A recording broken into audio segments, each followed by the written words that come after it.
আল্লাহ বিচারপতি আমায় করিও পার।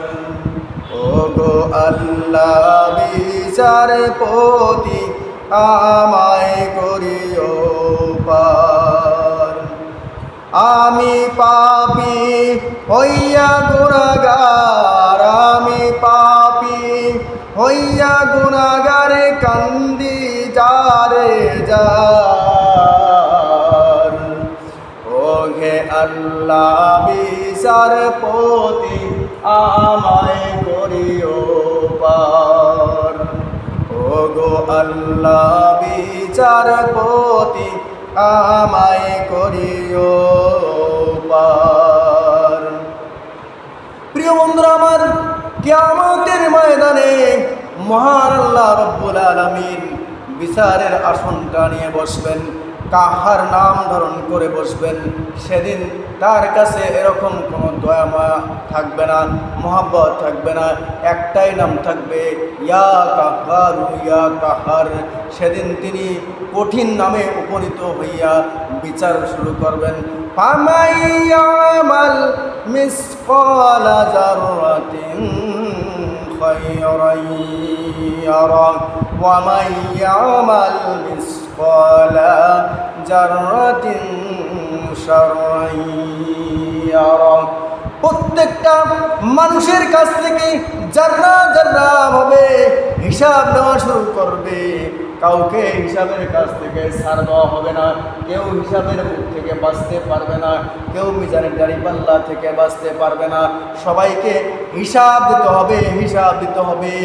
কোন পথে আপনার জীবনকে ব্যয় করেছেন, কোন পথে সময়টাকে ব্যয় করেছেন, যুবক কালটা কোন পথে ব্যয় করেছেন, বৃদ্ধ কালটা কোন পথে ব্যয় করেছেন। আপনার ইয়ং জেনারেশন যখন আপনি ছিলেন, রক্তর টকবগি অনেক ছিল আপনার, তখন সেই সময়টা আপনি কোন কালে ব্যয় করেছেন। প্রত্যেকটা সময়ের বিবরণ দিতে হবে মহান আল্লাহ রব্বুল আলামিনের কাছে। মহান রব্বুল আলামিনের কাছে এমনভাবে বিবরণী তুলে ধরতে হবে, এক বিন্দু ছাড় পাবে না মানুষ। চুল ছেঁড়া বিশ্লেষণ করতে হবে কিয়ামতের ময়দানে। লুকোচুরি করার মতো কিছুই থাকবে না বন্ধুরা আমার। যতই লুকাতে যান, আপনার লুকিয়ে যাওয়ার মতো কোনো উপায় নাই, পালিয়ে যাওয়ার মতো উপায় নাই।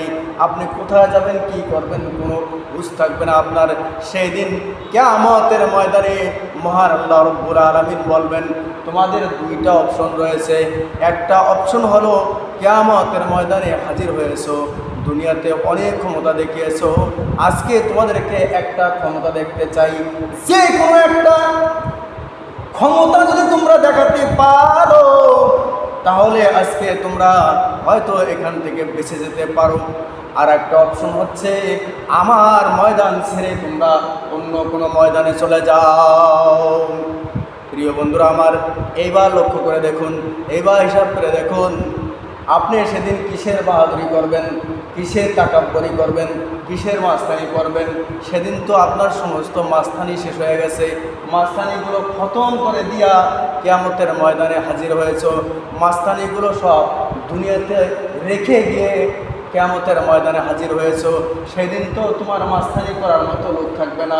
সেদিন তুমি টাকার গরমে গরিবদের কানে কপালে চর মেরেছিলে, থাপড়া মেরেছিলে, মানুষদেরকে অপমান করেছিলে। যখন তখন যে কাউকে ধরে তুমি অপমান করেছো, হাটে বাজারে অপমান করেছো, দোকানদারের কাছ থেকে জোর করে জুলুম করে ছিনিয়ে নিয়ে খেয়েছো, বাকি খেয়েছো, টাকা চাইলে মার দিয়েছো। এরকমভাবে কত না কত অত্যাচার, জুলুম, নির্যাতন, নিপীড়ন করেছো। কামলা মজুরের টাকা কম দিয়েছো, 500 টাকা হলে 400 টাকা দিয়ে বলেছো 300 টাকার কামাই করো নাই, 400 টাকা দিলাম, এটাই তো বেশি। এইভাবে কতগুলো মাতাব্বরি করেছো। কিয়ামতের ময়দানে একটা যদি মাতাব্বরি দেখাতে পারো রে বন্ধু আমার, আল্লাহ পাক বলবেন, যে কোনো একটা মাতাব্বরি যদি করতে পারো, মাস্তানি দেখাতে পারো, তাহলে হয়তো আজকে তুমি বেঁচে যেতে পারবে। একটা মাস্তানি দেখাও তো, তোমার কি মাস্তানি আছে দুনিয়াতে? যতগুলো মাস্তানি করেছো, যতগুলো লড়াই করেছো, যতগুলো তোমার সন্ত্রাসী করেছো, ছিনতাই করেছো, খুন খারাপি করেছো, মানুষের উপরে জালিম গিরি করেছো, মানুষের উপরে জুলুম করেছো, নির্যাতন করেছো, নিপীড়ন করেছো।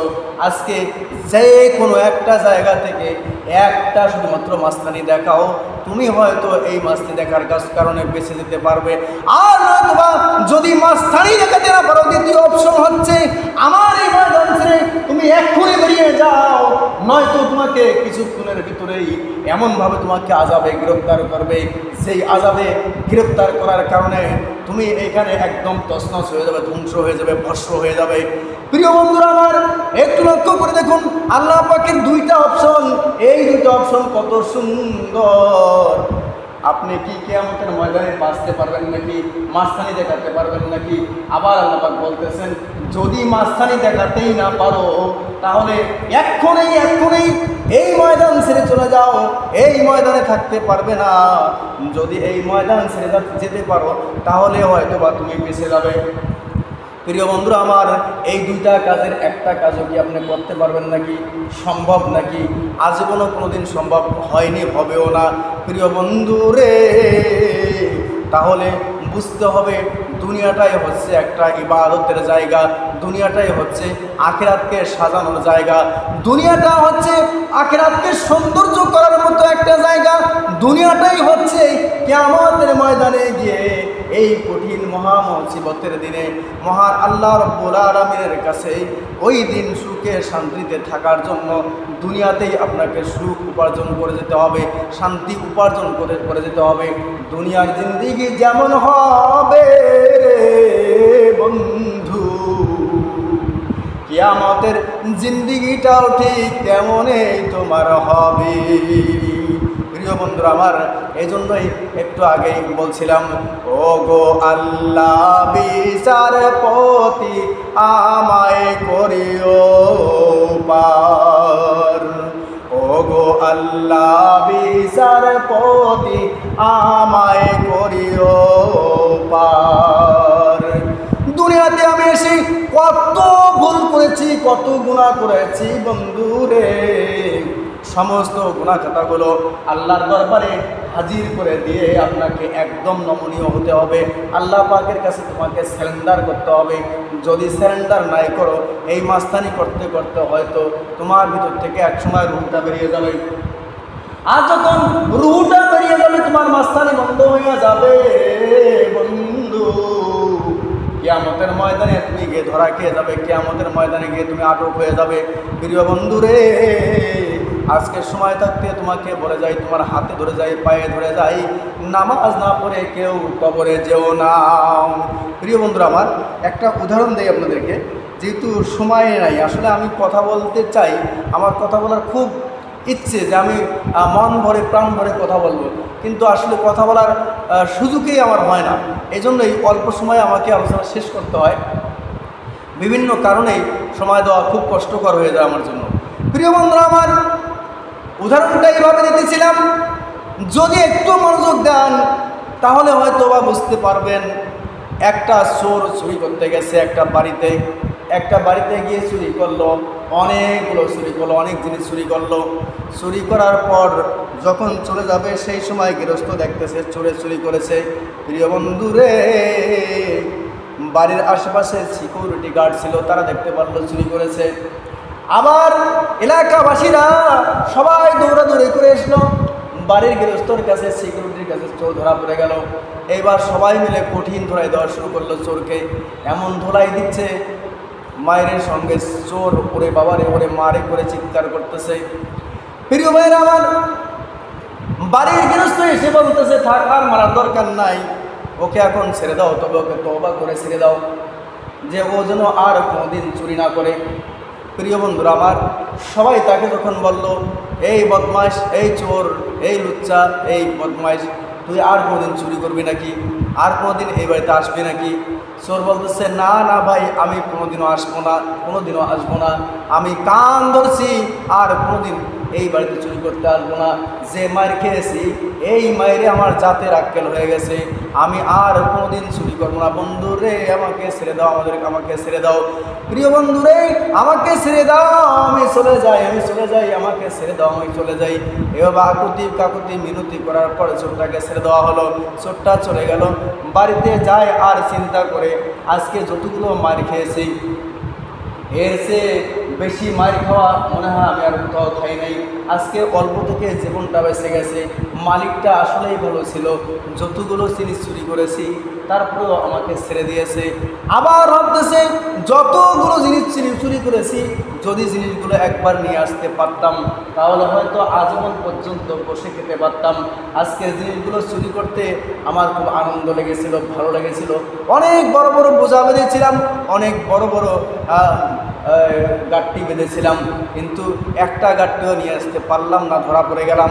প্রিয় বন্ধু রে আপনাদেরকে বলে যাই বন্ধুরা আমার, এই গাঁটটি যখন যেরকম চোর ধরা হয়ে গেল, চোর ধরা খাওয়ার কারণে অনেকগুলো চুরি করেছে, কিন্তু একটা সম্পদ সঙ্গে আনতে পারেন না। একটু ভালো করে বুঝবেন, একটা চুরির মালও সঙ্গে নিতে পারলো না, বরঞ্চ বাড়িওয়ালার কাছে ধরা খাইলেন, বাড়ির সিকিউরিটির কাছে ধরা খাইলেন।